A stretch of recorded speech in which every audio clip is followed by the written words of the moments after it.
വേദത്തില് ഒരു മന്ത്രമുണ്ട്. ത്രിസപ്തസമിത കൃതാഹ ദേവായജ്ഞം ധന്വാന അഭദ്രൻ പുരുഷം വശും യജ്ഞേന യജ്ഞമയജന്ത ദേവാഹ താനി ധർമാണി പ്രഥമാന്യാസന്ന തേഹനാകം മഹീമാനസജന്ത യത്ര പൂർവേ സാധ്യാസന്തി ദേവാഹ. പുരുഷ സൂക്തം അവസാനിക്കുന്ന ഇതാണ്. ത്രിസപ്ത, 3 into സപ്ത എത്രയാണ്? 3 into 7 21. അതാണ് ഇപ്പൊ പറഞ്ഞ സംഖ്യ 21. സമിതകൃത ഒരുമിച്ച് ചേർത്ത് ദേവാഹ ദേവന്മാര് യത് യജ്ഞം ധന്വാന ഏത് യജ്ഞമാണോ ചെയ്തത് അതില്, ഏത് യാഗമാണോ ചെയ്തത് അതില് പുരുഷം പശും അപത്നൻ യജ്ഞമയദന്ത മനുഷ്യനിലുള്ള മൃഗീയ വാസനകളെ ബന്ധിച്ച് ഹോമിച്ചു. എന്താ അതിന്റെ അർത്ഥം? മനുഷ്യനെ ധർമ്മബോധമുള്ളവനാക്കി. ധർമ്മബോധം, മൃഗങ്ങളുടെ വാസന ഇൻസ്റ്റന്റേനിയസ് ആയിട്ട് കാണാൻ പറ്റും. ആ മൃഗീയ വാസന മനുഷ്യരിൽ ഉണ്ടാവരുത്. പ്രാകൃത മനുഷ്യനെ സംസ്കൃത മനുഷ്യനാക്കി മാറ്റാൻ. അതാണ് ഇത് പറയുന്നത്. ഏത് പറയുന്നത്? വേദത്തിലെ പുരുഷ സൂക്തത്തിലെ അവസാനത്തെ മന്ത്രം പറയുന്നത്. ആ സംഖ്യയാണ് സാഖ്യയോഗം. ഇവിടെ സാഖ്യയോഗത്തില് പഞ്ചഭൂതം, പഞ്ചപ്രാണൻ, പഞ്ചകർമ്മേന്ദ്രിയം, പഞ്ചജ്ഞാനേന്ദ്രിയം, മനസ്സ്, അതിനെക്കുറിച്ചുള്ള ഇൻഡയറക്റ്റ് വിവരണമാണ് നൽകുന്നത്. ഇനി നമുക്ക് നോക്കാം. കൃഷ്ണൻ പറയുന്നു, ഒരു ക്ഷത്രിയന് ഒരിക്കലും ഭൂഷണമല്ലാത്ത ഈ ഭീരുത്വം നിനക്ക് ഈ വേളയിൽ എവിടെ നിന്ന് വന്നു അർജുന? ധീരനായ നീ ഈ ദുർബല ഹൃദയ വികാരത്തെ ഉപേക്ഷിച്ച് ധീരനായി മുന്നോട്ട് പോകണമെന്ന് കൃഷ്ണൻ നിർദ്ദേശിക്കുന്നു. ഈ വരി 21 എണ്ണത്തിലെ ഏതിനെ ഉദ്ദേശിച്ചുകൊണ്ടാന്ന് പറയാമോ? പഞ്ചഭൂതം, പഞ്ചപ്രാണൻ, പഞ്ചകർമ്മേന്ദ്രിയം, പഞ്ചജ്ഞാനേന്ദ്രിയം പ്ലസ് ഇത് മനസ്സിനുള്ളത്. ഇത് മനസ്സിനുള്ളത്. അതായത് നീ ധീരനാണ്, നീ വീരശൂര പരാക്രമിയാണ്, അനാര്യജുഷ്ടം അസ്വർഗം അകീർത്തികരം അർജുന. ഒരു ക്ഷത്രിയൻ ഒരിക്കലും ഭീരുവിനെ പോലെ യുദ്ധക്ഷേത്രത്തിൽ പറയാൻ പാടില്ലാത്തത് നീ പറയുന്നു. കാരണം മാനസികമായിട്ട് നീ തളരുന്നു. ആ തളർച്ച നിന്നിൽ നിന്ന് പ്രതീക്ഷിച്ചതല്ല. ആദ്യം ആക്ടിവേറ്റ് ചെയ്യേണ്ടത് മനസ്സിനെയാണ്. നമ്മുടെ മക്കള്, ഭാര്യ, ഭർത്താവ്, അച്ഛൻ, അമ്മ, ആര് തളർന്നാലും ആദ്യം തളർച്ച മാറ്റാൻ ഉപയോഗിക്കേണ്ടത് മനസ്സിനെയാണ്. നീ പട്ടിയെ കണ്ട് പേടിച്ചോ? ഇത്ര ധൈര്യമുള്ള നീയ് ഒരു ചെറിയ ജീവിയെ കണ്ട് പേടിച്ചോ എന്റെ മോൻ? അയ്യേ എന്നൊന്ന് പറഞ്ഞു നോക്കിയേ. നീ പട്ടിയെ കണ്ട് പേടിച്ചു അല്ലേ? അച്ഛനും പണ്ട് പേടിച്ചിട്ടുണ്ട് കേട്ടോ പട്ടിയെ കണ്ട. അപ്പൊ എന്തായി? അവന് കുഴപ്പമില്ല, കാരണം എന്റെ അച്ഛൻ അതിനേക്കാളും കുഴപ്പക്കാരനാ. വ്യത്യാസം മനസ്സിലായി?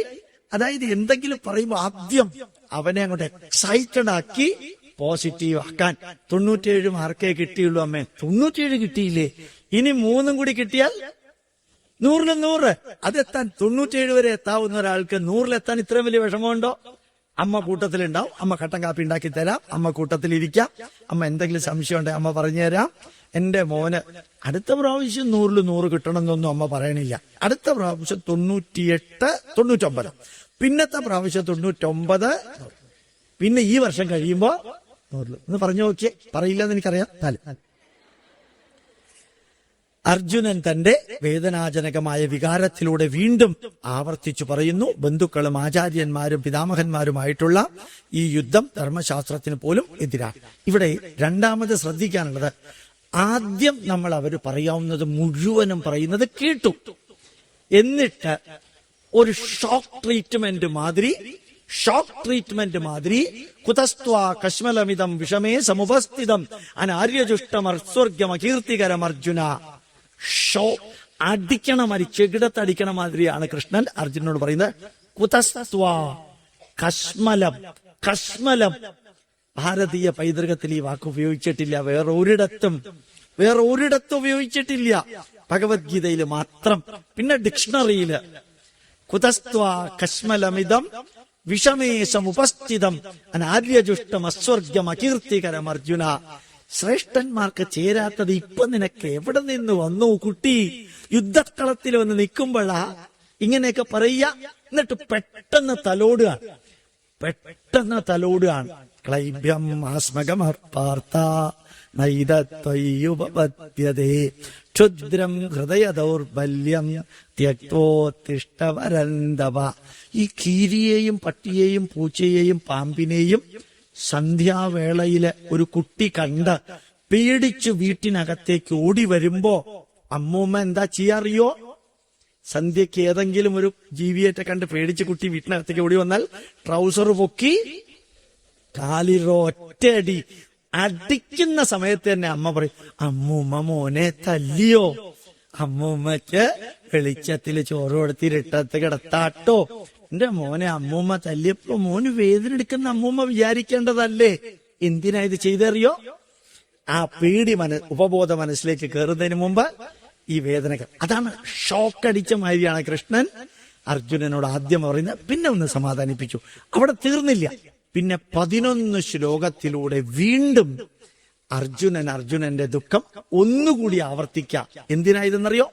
പറയാനുള്ളത് മുഴുവനും ഞാൻ പറഞ്ഞു കഴിഞ്ഞു എന്ന തോന്നല് വന്നിട്ട് മറ്റേയാള് കുറെ സംസാരിച്ചു കഴിഞ്ഞാല് ഇയാൾക്ക് വീണ്ടും തോന്നും, ഞാൻ മുഴുവനും പറഞ്ഞില്ലല്ലോ, കുറച്ചും കൂടി പറയാനുണ്ടല്ലോ.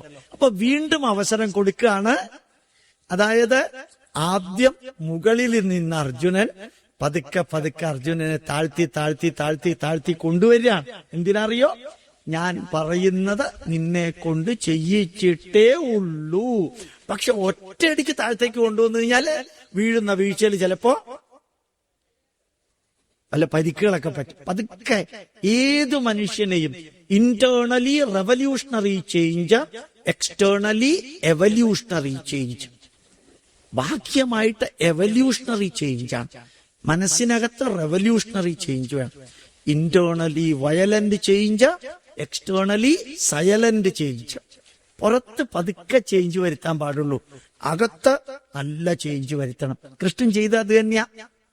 2-3 വരി പറഞ്ഞു കഴിഞ്ഞിട്ട് പിന്നെ അർജുനൻ ഇനി വല്ലതും പറയാനുണ്ടെങ്കിൽ അതും കൂടി അങ്ങോട്ട് പറഞ്ഞോളാൻ പറഞ്ഞപ്പോഴാണ് അർജുനൻ പറഞ്ഞത്, ശരിയല്ലേ കൃഷ്ണ, ഈ ഭീഷ്മരെയും ഈ കർണനെയും ഇവരെയൊക്കെ ഞാൻ കൊന്നാൽ അത് മഹാപാപമല്ലേ? നമ്മുടെ ഉപനിഷത്ത് പറയണില്ലേ, മാതൃദേവോ ഭവ, പിതൃദേവോ ഭവ, ആചാര്യദേവോ ഭവ, അതിഥി ദേവോ ഭവ, രാഷ്ട്രദേവോ ഭവ എന്നൊക്കെ പറയുന്നു. എന്റെ മുമ്പിൽ നിൽക്കണ പാർട്ടി ആചാര്യനാ, ഞാൻ എങ്ങനെ കൊല്ലും കൃഷ്ണ? സത്യല്ലേ? അത് തിയറട്ടിക്കൽ ധർമ്മശാസ്ത്രം, കൊല്ലുന്നത് അപ്ലൈഡ് ധർമ്മശാസ്ത്രം. അതാണ് ഭഗവത്ഗീതയിലെ വ്യത്യാസം. ആചാര്യ ദേവോ ഭവ തിയറട്ടിക്കൽ ധർമ്മശാസ്ത്രം. ആചാര്യൻ ശത്രുവിന്റെ പക്ഷത്ത് നിന്നാൽ, ആചാര്യൻ രാഷ്ട്രത്തിന്റെ ശത്രുവിന്റെ പക്ഷത്ത് നിന്നാൽ അവിടെ ശത്രുവാണ്. അവിടെ ആചാര്യനെന്നോ മകനെന്നോ അച്ഛനെന്നോ അമ്മയെന്നോ ഒരു പ്രശ്നമില്ല. അതാണ് ഇന്നലെ മുഴുവനും പത്രത്തിൽ നിറഞ്ഞിരുന്നത്. 2 അണ്ണങ്ങൾ തമ്മിലുള്ള ഫൈറ്റ്, ഒരേ പാർട്ടി, ഒബാമയും മോഡിയും ഒന്നും അല്ല. ആലപ്പുഴയില് ഓർമ്മിക്കുക, അപ്ലൈഡ്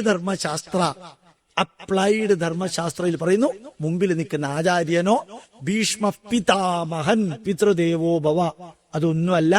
ഇപ്പൊ നോക്കാനുള്ളത് രാഷ്ട്രത്തിന്റെ നിലനിൽപ്പിന് വെല്ലുവിളിയായ ദുര്യോധനൻ ചെയ്യുന്ന അധർമ്മത്തിന്റെ കൂട്ടത്തിൽ നിൽക്കുന്നവരാണ് അവര്. അത് മാത്രം നോക്കിയാൽ മതി. അപ്പൊ അതുകൂടി അർജുനൻ പറഞ്ഞതിന് ശേഷം കൃഷ്ണൻ അതിനു മറുപടിയായി കൃഷ്ണൻ വിവരിക്കുന്നു, നമ്മളെല്ലാം ഈ ഭൂമിയിൽ കാലാകാലം ഉണ്ടായിരുന്നവരാണ്.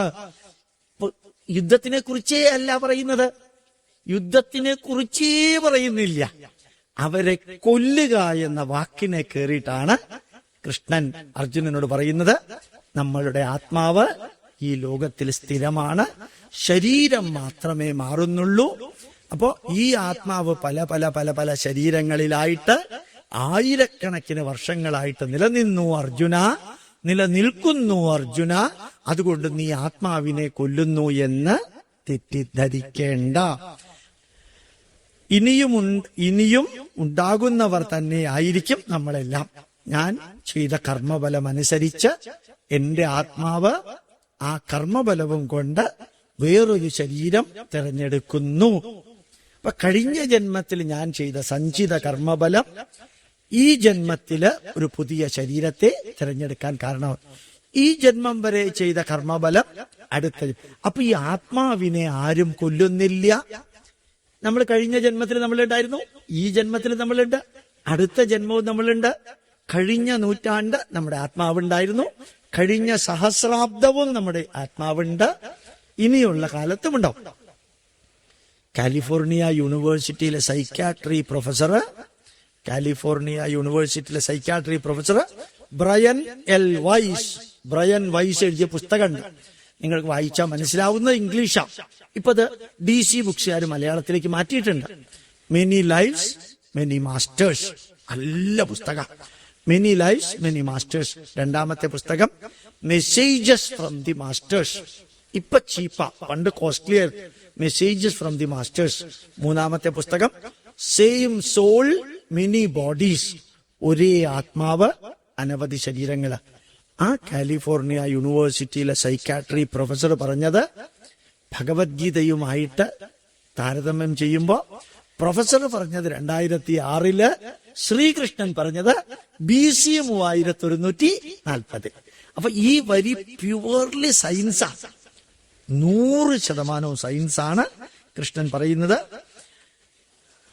നമ്മളെല്ലാം ഈ ഭൂമിയില് കാലാകാലം ഉണ്ടായിരുന്നതാണ്, ഇനിയും ഉണ്ടാകുന്നവർ തന്നെയായിരിക്കും അർജുന. ശരീരം മാറിക്കൊണ്ടേയിരിക്കുമ്പോഴും ആത്മാവ് ഒന്ന് തന്നെയായി നാം ഇവിടെ നിലനിൽക്കുന്നു. നമ്മുടെ ആത്മാവ് എന്ന് നിലനിൽക്കുന്നു. നിങ്ങൾ ശ്രദ്ധിച്ചോന്ന് എനിക്ക് അറിഞ്ഞൂടാ. ഒരു 3 മാസം മുമ്പ് മാതൃഭൂമി പേപ്പറിന്റെ അവസാനത്തെ പേജില് ഒരു പട്ടി, നായയാണോ പട്ടിയാണോ, കോട്ടയത്ത് എന്താ പറയണെന്ന് എനിക്ക് അറിഞ്ഞൂടാ, ഒരു പട്ടിയുടെ ചിത്രം വലത് സൈഡിലും അതേ ഭാവമുള്ള ഹിറ്റ്ലറുടെ ചിത്രം ഇടതുവശത്ത് കൊടുത്തിരുന്നു. കണ്ടോ നിങ്ങൾ ആരെങ്കിലും? ഒരേപോലെ ഈ നര ബാധിച്ച്, ഈ പട്ടിയുടെ പേരും ഹിറ്റ്ലർ എന്ന, ഈ പട്ടിയുടെ പേരും ഹിറ്റ്ലർ. രണ്ടുപേരുടെ മുഖഭാവം കാണുമ്പോൾ അത്ഭുതം തോന്നും. ഇന്ന് പട്ടി ജീവിച്ചിരിപ്പുണ്ട്. അപ്പോ 17 പ്രാവശ്യം തന്നെ വധിക്കാൻ ശ്രമിച്ചതിൽ നിന്ന് രക്ഷ നേടി അവസാനം സ്വയം ആത്മഹത്യ ചെയ്ത ഹിറ്റ്ലർ ഇങ്ങനെയായി ജനിക്കുമോ എന്ന് ചോദിച്ചാൽ ഇല്ലെന്നുറപ്പിച്ചാർക്കും പറയാൻ പറ്റും. ആയിരിക്കാം. അതായത് അവിടെ ബ്രയൻ വൈസ് പറയുന്നുണ്ട് സൈക്കോളജി പുസ്തകത്തില്. അപ്പൊ നമ്മളെല്ലാം പല പല ശരീരത്തിലൂടെ ഇവിടെ ഉള്ളതൊന്നും ഇല്ലാതെയാകുകയില്ല, ഇല്ലാത്തതൊന്നും ഉണ്ടാകുകയുമില്ല. Energy can neither be created nor be destroyed.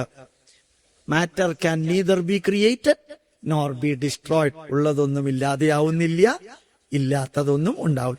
ആത്മാവിനെ നശിപ്പിക്കാൻ ആർക്കും ആവുകയില്ല. ഇതൊക്കെ സയൻസ് ആട്ടോ, പ്യുവർ സയൻസ് ആണ്, ആത്മീയതയേ അല്ല. അല്ലെങ്കിൽ ഇത് ഭാരതീയ ആത്മീയതയാണ്.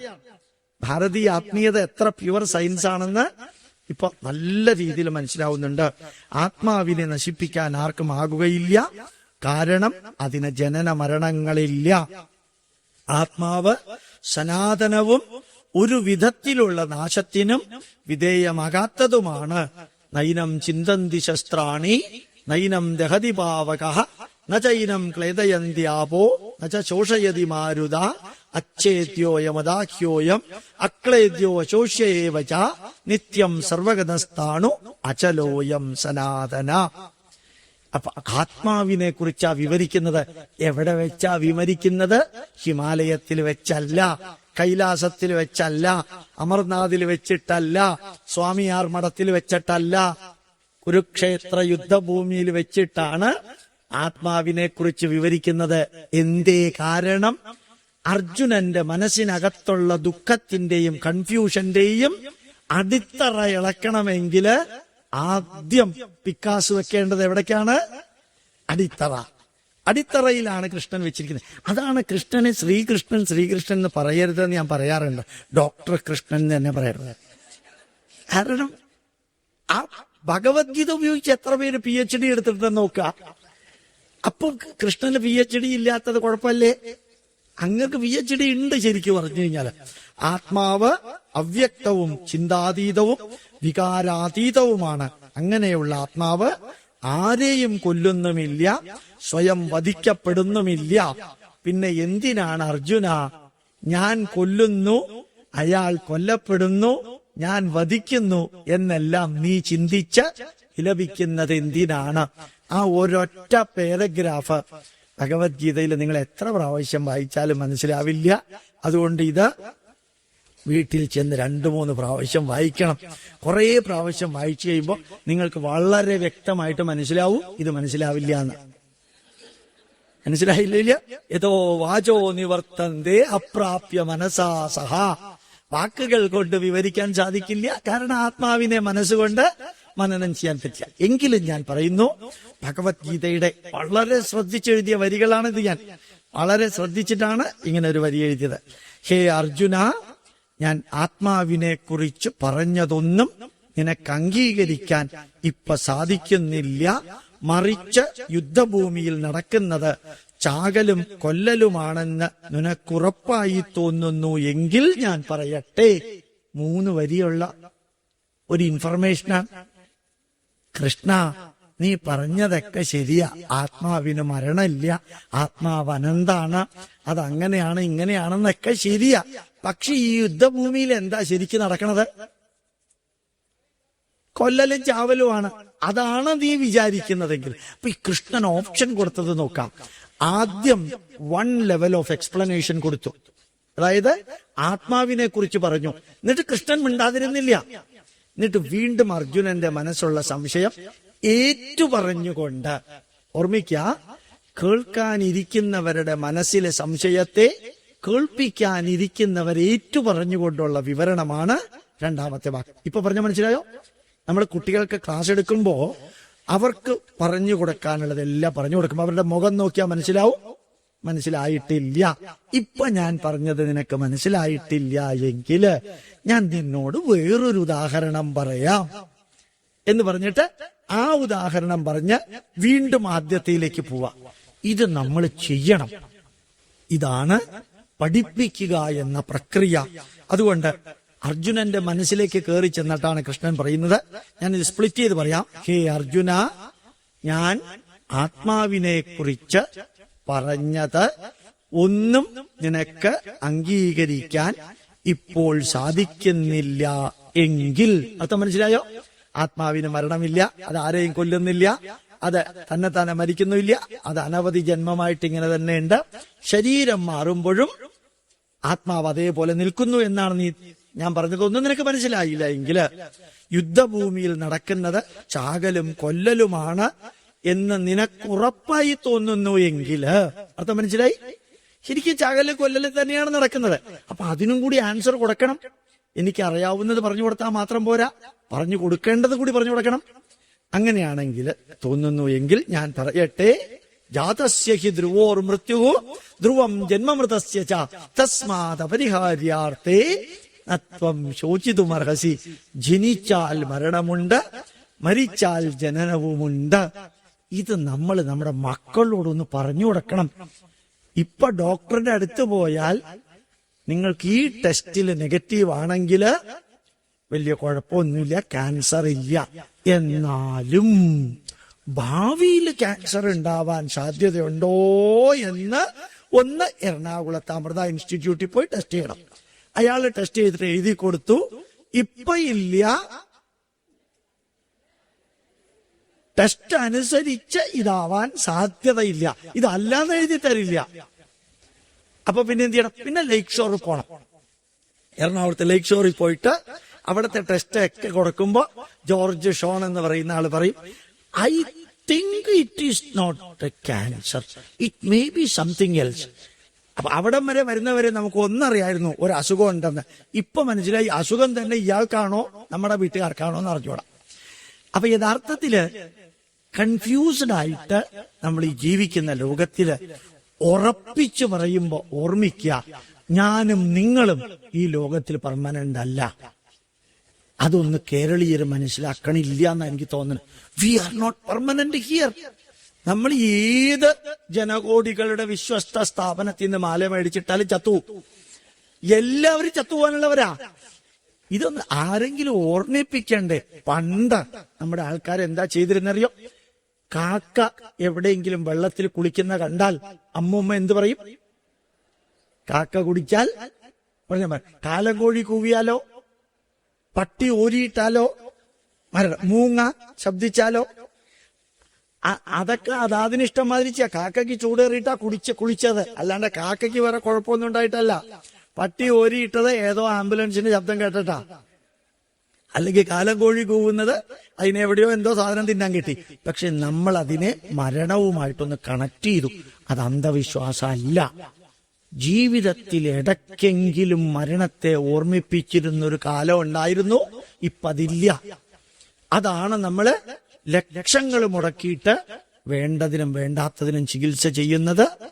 ഈ ജീവിതം അവസാനമില്ലാത്തതാണെന്നൊരു ധാരണ മനസ്സിൽ വെപ്പിക്കുന്നത് കൊണ്ടാണ്. അതുകൊണ്ട് ജനിച്ചാൽ മരണമുണ്ട്, മരിച്ചാൽ ജനനവുമുണ്ട്. അങ്ങനെ വിശകലനം ചെയ്താൽ മരണത്തിന് ശേഷമുള്ള നമ്മുടെ എല്ലാ അവസ്ഥയും ജനനത്തിന് മുമ്പുള്ള അവസ്ഥയും വ്യക്തമല്ലാത്തതാണ്.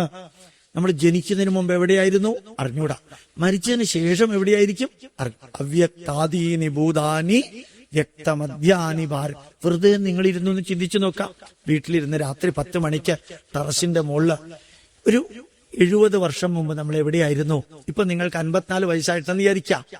അപ്പൊ 60 വയസ്സ് മുമ്പ് നമ്മൾ എവിടെയായിരുന്നു അറിഞ്ഞൂടാ. ഇനി ഒരു 30 വയസ്സും കൂടി കഴിഞ്ഞാൽ എവിടെയാ അറിഞ്ഞൂടാ. അപ്പൊ ഈ ജനനത്തിന് മുമ്പുള്ളത് അറിഞ്ഞൂടാ, മരണത്തിന് ശേഷമുള്ളതും അറിഞ്ഞൂടാ. അത് സത്യമാണ്. പക്ഷെ അങ്ങനെ ചിന്തിക്കാൻ നമ്മളോട് ആരും പറയാത്തത് കൊണ്ട് നമ്മൾ അതിനെക്കുറിച്ച് ബോധം. ഇതിന് രണ്ടിനും ഇടയ്ക്കുള്ള ഈ ജീവിതം ഒരു അത്ഭുത പ്രതിഭാസമാണ്. നമ്മളെ എന്തൊക്കെയാ കാണിച്ചു കൂട്ടുന്നില്ലേ? വെറുതെ TV-യിൽ അഡ്വർടൈസ്മെന്റ് മാത്രം നോക്കാം. ഈ കുട്ടി ഹോർലിക്സ്, കുട്ടികൾക്കുള്ള ഹോർലിക്സിൽ DHA ഉണ്ട്, ബ്രെയിൻ ഗ്രോത്ത്. എന്തായി DHA അറിയോ? Deoxy hexa arachidonic acid.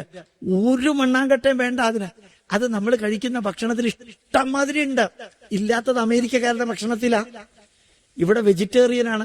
ഈ വാക്കുകളെല്ലാം കൂടി ചേർത്ത് നമ്മളെ ശരിക്ക് പറ്റിക്കുക ഇവരെല്ലാം ചെയ്യുന്നത്. ഒരു ഡോക്ടർ ഇന്ന സ്ഥലത്ത് പോയിട്ട് MRI സ്കാനിങ് എടുക്കാൻ പറഞ്ഞാല് പണ്ട് അയാൾ ഇവിടെ കമ്മീഷൻ കൊണ്ടു കൊടുക്കും. ഇപ്പൊ എവിടെ എടുക്കണം എന്ന് പറയില്ല. എന്താ കാരണം അറിയോ? എവിടെ എടുത്താലും കമ്മീഷൻ തന്നെ വന്നോളൂ. കാരണം ഡോക്ടർക്ക് കോഡ് നമ്പർ ഉണ്ട്. അപ്പോ ഒരു 10,000 രൂപ MRI സ്കാനിങ്ങിൽ ഇടുമ്പോ 5,000 രൂപ ഡോക്ടർക്ക് മാറുകയാണ്. എല്ലാം CT സ്കാനിങ് 5 പ്രാവശ്യം എടുത്താല് 3,500 രൂപയില് 2,500 രൂപ ഡോക്ടർക്ക് മാറുകയാണ്. അപ്പൊ എത്തിക്സിൽ സത്യപ്രതിജ്ഞ ചെയ്ത് വന്നിരിക്കുന്ന ഡോക്ടർമാരാണ് ഇത് ചെയ്യുന്നത്. ഡോക്ടർമാരങ്ങനെയാണ്, ജ്യോത്സ്യന്മാരങ്ങനെയാണ്, സിമന്റ് ഇടേണ്ടത് ഇടാത്ത എഞ്ചിനീയർമാരങ്ങനെയാണ്, ചാർട്ടേഡ് അക്കൗണ്ടന്റുമാരുടെ ജോലി എന്താ, വക്കീലന്മാരുടെ ജോലി എന്താ, ജഡ്ജിമാരുടെ ജോലി എന്താ?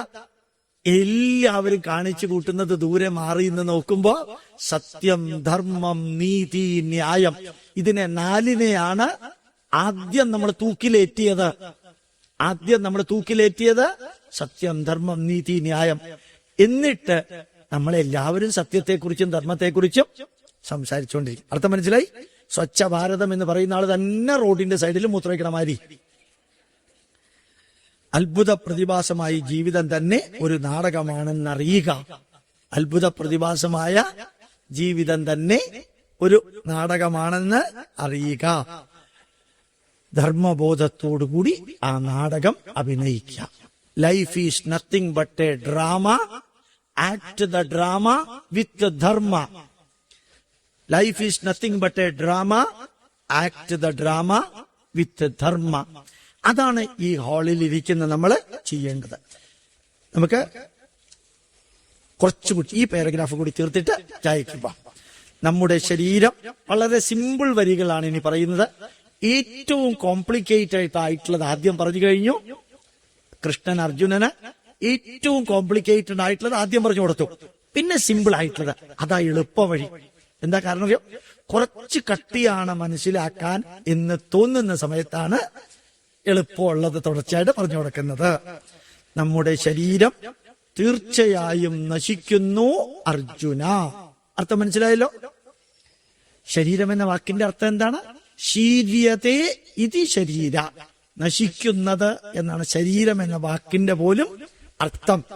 നമ്മുടെ ശരീരം തീർച്ചയായും നശിക്കുന്നു, ആത്മാവ് ശാശ്വതമായി നിലനിൽക്കുന്നു. അത് പ്രൂവൺ സയൻസ്. ഇത് രണ്ടും മാറ്റിവെച്ച് ഒന്ന് ചിന്തിക്കാം. ശരീരത്തിന്റെ മരണത്തെക്കുറിച്ചും ആത്മാവിന്റെ മരണമില്ലായ്മയെക്കുറിച്ചും ഞാൻ വിവരിച്ചു. ഇനി അത് രണ്ടും തൽക്കാലം മാറ്റിവെച്ച് നീ വേറൊരു കാര്യം ചിന്തിക്കാം. നീ നിന്റെ ധർമ്മം ചെയ്യേണ്ടതല്ലേ അർജുന? മരണത്തെക്കുറിച്ച് ചിന്തിക്കണ്ട. ഒരു റേഷൻ കടക്കാരൻ, അയാള് ജനനത്തെക്കുറിച്ചും മരണത്തെക്കുറിച്ചും ഒന്നും ചിന്തിക്കണ്ട. അയാള് മിനിമം ചിന്തിക്കേണ്ടത് എന്താണ്? കാർട്ടുമായി വരുന്നവർക്ക് അരി കൊടുക്കുക. അങ്ങനെ ഒന്നാലും ചിന്തിക്കണ്ടേ? ഞാൻ ഈ ലോകത്തിൽ ശാശ്വതമല്ല, എന്റെ ആത്മാവും ശാശ്വതമല്ല, എന്റെ ശരീരവും ശാശ്വതമല്ല. അത് കാരണം താൻ റേഷൻ കാർഡ് കൊണ്ടുവന്നാലും ഞാൻ അതൊന്നും തരില്ല. താൻ ഇതൊക്കെ ഒന്ന് പഠിക്കണോ പോയിട്ട് ഈ റേഷൻ കാർഡ് കൊണ്ടുവന്ന് എന്റെ കടയിൽ മുമ്പിൽ നിൽക്കുന്നതിന് പകരം എന്ന് പറയാൻ പറ്റുമോ? നമുക്ക് പറ്റില്ല അല്ലേ? വളരെ സിമ്പിൾ അല്ലേ അത്? അവിടേക്കാണ് കൃഷ്ണൻ വരുന്നത്. കോംപ്ലിക്കേറ്റഡ് ആയിട്ടുള്ള ആത്മാവിനെ കുറിച്ച് പറഞ്ഞു, അത്രയും കോംപ്ലിക്കേറ്റഡ് അല്ലാത്ത ശരീരത്തെ കുറിച്ച് പറഞ്ഞു. വളരെ തറ ലെവല് അല്ലേ? നമ്മൾ 1ാം ക്ലാസ്സിൽ നമ്മളെ ആദ്യം പഠിപ്പിക്കുന്ന വാക്ക് ഏതാണ്? തറ. അത് നമ്മുടെ അവസ്ഥ. അത് മറന്നു പോവാതിരിക്കാൻ അടുത്ത് പഠിപ്പിക്കുന്ന വാക്ക് ഏതാണ്? പറ. തറയാണെന്ന് പറ. അപ്പൊ 3ാമത്തെ ലെവലിലേക്കാണ് ഇപ്പൊ കൃഷ്ണൻ വന്നിരിക്കുന്നത്. എന്ത് സിമ്പിൾ ആയിട്ട് പറയുന്നത് നോക്കുക. നമ്മുടെ ശരീരം തീർച്ചയായും നശിക്കുന്നു, ആത്മാവ് ശാശ്വതമായി നിലനിൽക്കുന്നു. ഇത് ബൈഹാർട്ട് പറയാൻ അറിയാത്തത് കൊണ്ടല്ലാട്ടോ ഞാൻ ഈ പുസ്തകം നോക്കുന്നത്. തുടക്കത്തിൽ പറഞ്ഞു, നിങ്ങൾ വീട്ടിൽ പോയിട്ട് ഇത് വായിക്കുമ്പോ ഉൾക്കൊള്ളാൻ വേണ്ടി മാത്രം ഈ പുസ്തകം വായിച്ചുകൊണ്ട് ഞാൻ പറയുന്നത്. ഇല്ലെങ്കിൽ ഇത് വായിക്കേണ്ട ഒരാവശ്യവും ഇല്ല. ശരി, ഇത് രണ്ടും മാറ്റിവെച്ച് നീ ഒന്ന് ചിന്തിക്കുക. നീ നിന്റെ ധർമ്മം ചെയ്യേണ്ടതല്ലേ? അഥവാ ക്ഷത്രിയനായ നീ ധർമ്മത്തെ പുനഃസ്ഥാപിക്കാൻ ശ്രമിക്കേണ്ടതല്ലേ? നിന്റെ രാജ്യത്തില് അധർമ്മം നടമാടുന്നു. മറ്റെല്ലാ മാർഗങ്ങളും അടഞ്ഞപ്പോൾ മാത്രമല്ലേ ക്ഷത്രിയന്റേതായ സ്വധർമ്മം യുദ്ധത്തിലൂടെ നീ അനുഷ്ഠിക്കുന്നത്? എന്റെ അർത്ഥം മനസ്സിലായോ? രാജ്യത്തിൽ ധർമ്മം സ്ഥാപിക്കാൻ വേണ്ടി ഞാൻ ദൂതിനു പോയി, ഞാൻ ദുര്യോധനനോട് അപേക്ഷിച്ചു, നിനക്ക് അർഹതപ്പെട്ടത് തരാൻ ദുര്യോധനനോട് അപേക്ഷിച്ചു. അതൊന്നും ദുര്യോധനൻ കേട്ടില്ല, അതൊന്നും ധൃതരാഷ്ട്രര് കേട്ടില്ല. ദുര്യോധനന്റെ കൂട്ടത്തിലുള്ള ദ്രോണരും ഭീഷ്മരും കർണനുമെല്ലാം തെറ്റിന് അവർ കൂട്ടുനിൽക്കുകയാണ് ചെയ്തത്. പക്ഷെ അത്രയുമെല്ലാം നീ ചെയ്തു. നീ നേരെ കയറി യുദ്ധത്തിന് പുറപ്പെട്ടതല്ല. വേറെ ഒരു വഴിയും ഇല്ലാത്തത് കൊണ്ട് മാത്രമാണ് നീ യുദ്ധത്തിന് പുറപ്പെട്ടത്. അത് നീ തിരിച്ചറിയണം. അപ്പൊ നമ്മൾ ഏത് കാര്യം ചെയ്യുമ്പോഴും അതിന്റെ പുറകിൽ ഒരു ന്യായമുണ്ടാവണം. താൻ എന്തുകൊണ്ടാണ് ഏകാദശിയുടെ അന്ന് ചോറ് കഴിച്ചത്? ഞാൻ കഴിഞ്ഞ കുറെ കാലമായിട്ട് ഏകാദശി നൊയമ്പിരിക്കാറില്ല, നിരന്തര യാത്രയിലാണ്, പറ്റില്ലെന്ന് എനിക്കറിയാം, അതുകൊണ്ട് ഞാൻ ഇരിക്കുന്നില്ല, നൊയമ്പ് എടുക്കുന്നില്ല. അതൊരു സ്ട്രോങ് ആൻസർ. താൻ എന്തുകൊണ്ട് ഇന്നലെ ഉച്ചയ്ക്ക് ഓഫീസിൽ നിന്ന് പോയി? ഞാൻ ഇത്രയും കാലം പോയിട്ടില്ല, അത്യാവശ്യമായ ഒരു കാര്യത്തിന് പോകേണ്ടതുണ്ടായിരുന്നു, ഞാൻ ഓഫീസറെ അറിയിച്ചിരുന്നു, അദ്ദേഹം റിട്ടേൺ ആയിട്ട് എഴുതി തരേണ്ട, പൊക്കോളാൻ പറഞ്ഞു. ഇങ്ങനെ നമ്മൾ ചെയ്യുന്നതിന്റെ പുറകില് സത്യം, ധർമ്മം, നീതി, ന്യായമുണ്ടെങ്കില് തല ഉയർത്തി നിൽക്കാൻ പറ്റും. അതില്ലാതെ വരുമ്പോഴാണ് രണ്ടുപേരെ പുറത്താക്കാനും പറ്റില്ല, അകത്ത് വെക്കാനും പറ്റില്ല. അതാണ് ഭരിക്കുന്നവരുടെ പ്രോബ്ലം. മനസ്സിലായോ? രണ്ടുപേരാരാന്ന് മനസ്സിലായി? പേര് തന്നെ പറയാം. PC ജോർജിനെ പുറത്താക്കാൻ പറ്റില്ല, ബാലകൃഷ്ണൻ പിള്ളയെ പുറത്താക്കാൻ പറ്റില്ല. പുറത്താക്കിയാൽ ഉള്ളത് മുഴുവൻ അവര് വിളിച്ചു പറയും. അകത്ത് വെച്ചാൽ കുറച്ചേ വിളിച്ചു പറയുള്ളൂ. ഇതെന്തുകൊണ്ട് പറ്റി? ജീവിതത്തിൽ സത്യം, ധർമ്മം, നീതി, ന്യായം പുലർത്തിയിരുന്നു എങ്കില് ഇവരെ രണ്ടുപേരെയും ഭയപ്പെടേണ്ടതായിട്ട് വരുമായിരുന്നില്ല. അർത്ഥം മനസ്സിലായി? ഞാൻ രാഷ്ട്രീയം പറഞ്ഞതല്ല, അപ്ലൈഡ് സ്പിരിച്വാലിറ്റി. അതാണ് അപ്ലൈഡ് സ്പിരിച്വാലിറ്റി. ഓർമ്മിക്കാം, സ്വധർമ്മം യുദ്ധത്തിലൂടെ നീ അനുഷ്ഠിക്കുന്നത് ക്ഷത്രിയ ധർമ്മമാണ്. യുദ്ധത്തിലൂടെ പോലും രാഷ്ട്രത്തിൽ ധർമ്മം നിലനിർത്തുക എന്നത്. അപ്രകാരം ചെയ്യാതെ യുദ്ധക്ഷേത്രത്തിൽ നിന്ന് ശത്രുക്കളെ കണ്ട് ഭയപ്പെട്ട് പലായനം ചെയ്യാനാണ് ഭാവമെങ്കിൽ നീ ക്ഷത്രിയ ധർമ്മം ലംഘിച്ചവനായി തീരും. അർജുനൻ ഭീരുവാണെന്ന് ലോക ജനത മുദ്ര കുത്തുകയും ചെയ്യും. മനസ്സിലാക്കാൻ ബുദ്ധിമുട്ടുണ്ടോ? ഭഗവത്ഗീതയിലെ കോംപ്ലിക്കേഷൻ ഒന്നുമില്ല. ഇന്ത്യ പാകിസ്ഥാൻ ബൗണ്ടറിയില് യുദ്ധം ചെയ്യേണ്ട സമയത്ത് യുദ്ധം ചെയ്യാതെ ആ സോൾജർ ഓടിപ്പോയാൽ അയാളെ കോർട്ട് മാർഷൽ ചെയ്യും, അയാളെ തൂക്കിക്കൊല്ലും, അല്ലെങ്കിൽ 12 കൊല്ലം ജയിലിലിടും. എന്താ കാരണം? അവനവന്റെ ധർമ്മം ചെയ്യാമെന്ന് സത്യപ്രതിജ്ഞ ചെയ്തിട്ടാണ് യുദ്ധഭൂമിയിലേക്ക് വരുന്നത്. അവിടെ വന്ന് അത് ചെയ്യാതെ ഭീരുവായിട്ട് ഓടിപ്പോയാൽ, നീ ചെയ്ത മാതൃക മറ്റുള്ളവർ പിന്തുടർന്നാൽ ഒരു രാഷ്ട്രത്തിന്റെ അവസ്ഥ എന്താണ്? അതുകൊണ്ട് ഭഗവത്ഗീത അപ്ലൈഡ് ധർമ്മശാസ്ത്രം. ഭഗവത്ഗീത മുമ്പിൽ വെച്ച് കൈകൂപ്പി തൊഴാൻ മാത്രമല്ല ഭഗവത്ഗീത ഉപയോഗിക്കേണ്ടത്. അവനവന്റെ ധർമ്മം ഒരു യുദ്ധക്ഷേത്രത്തിലാണെങ്കിലും, ഏത് സ്റ്റേജിലാണെങ്കിലും, ഏത് സ്ഥലത്താണെങ്കിലും അത് ചെയ്യണമെന്ന് അടിമുടി വസ്തുതാപരമായിട്ട് ശ്രീകൃഷ്ണൻ വിവരിക്കുന്നു. നമുക്കത് ചായയ്ക്ക് ശേഷം വീണ്ടും ഇരിക്കാം.